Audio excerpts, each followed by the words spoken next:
Hi good morning and welcome back to my daily blog. আমি আজকেও তোমাদের জন্য নিয়ে এসেছি নতুন একটা ভিডিও। আর তোমরা সবাই জানো কোচবিহারে রাসমেলা শুরু হয়ে গেছে, তো সেই রাসমেলাতে গেছিলাম, তো সেখানে গিয়ে কি করলাম সবটা কিন্তু থাকছে তোমাদের এই ভিডিও। তার আগে বলো তোমরা সবাই কেমন আছো? আশা করি সবাই খুব ভালো আছো আর আমিও খুব ভালো আছি। চলো অন্যান্য দিনের মতো আজকের দিনটা কিন্তু আমরা মহাদেবের নাম নিয়ে শুরু করি। সেদিনও অন্যান্য দিনের মধ্যে কিন্তু সকালবেলা ঘুম থেকে উঠে লেগে পড়েছিলাম কাজ। জানোই তো বাড়ির বউদের সকালবেলা ঠিক কি কাজ থাকে, আর আমিও ঠিক সেগুলোই করছিলাম। ভিডিওটা যখন করেছিলাম তখন তো একটা জিনিস আমি নোটিস করিনি, কিন্তু এখন যখন আমি এডিট করছি তখন আমার একটা জিনিস চোখে আসলো। আমি গামছাটা কেন কাঁধে নিয়েছি সেটাই তো বুঝলাম। এই গামছাটা কাঁধে নেওয়ার জন্য প্রথমে কিন্তু ভেবেছিলাম এই ভিডিওগুলো শেয়ার করবো না তোমাদের সঙ্গে, মানে এই ভিডিওতে অ্যাড করবো না। পরে ভাবলাম এই ক্লিপগুলো যদি অ্যাড না করি তাহলে তোমরা ভিডিওর আগামাথা কিছুই বুঝতে পারবে না। তাই তোমরা প্লিজ কেউ এই ব্যাপারটাকে খারাপ ভাবে নিও না। তো দেখো তোমাদের সঙ্গে কথা বলতে বলতে এদিকে কিন্তু আমার বিছানা গোছানো হয়ে গেছে আর ঘরের সমস্ত কিছু গোছানো হয়ে গেছে। এখন আমি ঘরটাকে ঝাড় দিয়ে নিই। ঘরটাকে ঝাড় দেওয়ার পর কিন্তু চলে গেছিলাম স্নানে। স্নান করে এসে পুজোটাও আমার দেওয়া হয়ে গেছে, সেসব আর রেকর্ড করা হয়নি। তারপরে কিন্তু চলে এসেছিলাম প্রথমে এসেই কিন্তু ভাত বসিয়ে দিয়েছিলাম। ভাত তো হয়ে গেছে, এখন কিন্তু করব লাউ ঘন্ট মাছের মাথা দিয়ে। তাই জন্য কিন্তু মাছের মাথাগুলোকে আমি ভেজে নিই। আর কিন্তু করব ডালের বড়া, সেই জন্য দেখো ডালটাকে কিন্তু সুন্দর করে বেটে মেখে রেখে দিয়েছি। এই মাছের মাথাগুলো ভাজার আগে আমি কিন্তু এই কড়াইটার মধ্যে ম্যাগি বানিয়েছিলাম, মানে ম্যাগি একটু ভাজা করেছিলাম। তারপরে কিন্তু মাছের মাথাগুলো ভেজেছিলাম,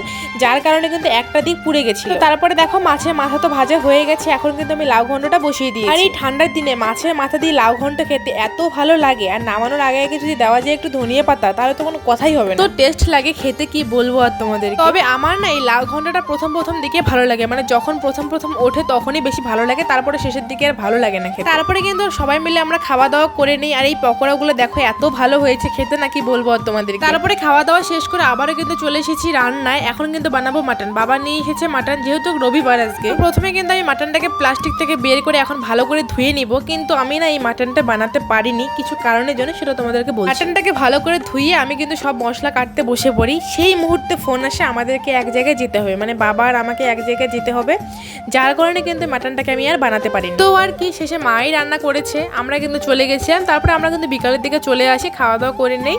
এখন হয়ে গেছে দেখো সন্ধ্যাবেলা। বাবা নিয়ে এসেছে এখানে সিঙ্গারা, তো আমি বানাচ্ছি চা। তো এখন চা দিয়ে সবাই মিলে সিঙ্গারা খাবো। তারপরে রাত 9টার সময় হুট করে আমাদের প্ল্যান হয় আমরা মেলায় যাব। তোমরা সবাই জন্য আমাদের কোচবিহারে রাসমেলা শুরু হয়ে গেছে। যেমন ভাবনা তেমন কাজ, তাড়াতাড়ি করে কিন্তু রেডি হয়ে গেছে। এই তো আমি রেডি হয়ে গেছি, সাথে কিন্তু ভাইও রেডি হয়ে গেছে। আমরা কিন্তু গেছিলাম মোট 4 জন মিলে, রাহুল দা, আমার বর আর ভাই, আমরা 4 জন মিলে গেছিলাম। এই তো আমরা কিন্তু চলে এসেছি মেলায়। আর এসেই কিন্তু প্রথমে চলে এসেছি মদন বাড়িতে রাস ঘোরানোর জন্য। আর এখানে এত ভিড় ছিল, এত লোক, আমরা তো রাস ঘোরানোর সময় পাচ্ছিলাম, আমরা চান্সে পাচ্ছিলাম না, এত ভিড় ছিল, এত লোক। তারপরে কোনো রকমের রাসটা ঘুরিয়ে আমরা কিন্তু পাশে দেখো একটা আলোর সামনে এসে দাঁড়িয়েছিলাম। এখানে কিছু ছবি উঠবো, মানে ফটো ওঠার জন্যই আর কি দাঁড়িয়েছিলাম এখানে।